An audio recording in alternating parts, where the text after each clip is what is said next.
Most of the money and attention have been focused on the Democrat and Republican running for Congress in the March 13th special election. But another candidate recently qualified for the ballot for the 18th district, and he is Libertarian Drew Gray Miller.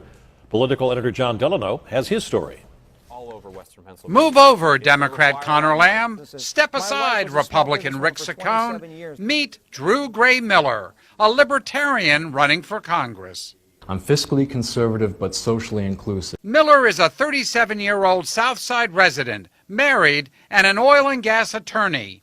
He sees himself as a good blend of his better-known competitors, noting that people say, hey, I like the fact that Connor Lamb is so young, but I also like the fact that Rick Saccone has the experience. Well, I have both the youth of Connor Lamb and the experience of Rick Saccone. So I think that, in that regard, it makes me a great candidate. Miller worked in the state legislature for several years. The thing that separates me from Connor Lamb and from Rick Saccone is that I have both a legal background and experience at the legislative branch of government, which is something that neither of them have together. And he says he already knows how to help constituents from his experience in Harrisburg. In my time there, I was averaging constituent complaints that I was resolving at about 1,000 per year. A fiscal conservative, the Libertarian is also pro-choice, noting Lamb's pro-life personal view, but pro-choice public position. I am pro-choice, and in fact, I'm the only candidate that is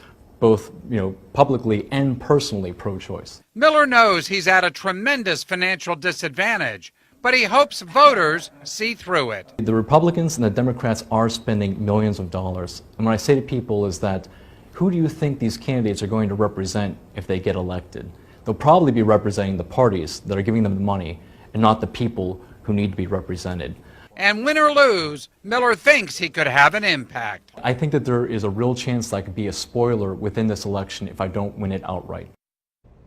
Now, in close elections, the Libertarian candidate, who often polls between 2 and 4%, can make a difference. For example, in the 2016 U.S. Senate race, the Libertarian more than made up the difference between winner Pat Toomey and loser Katie McGinney.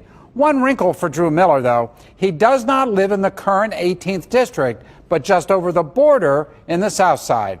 The Constitution only requires that he live in Pennsylvania. Susan?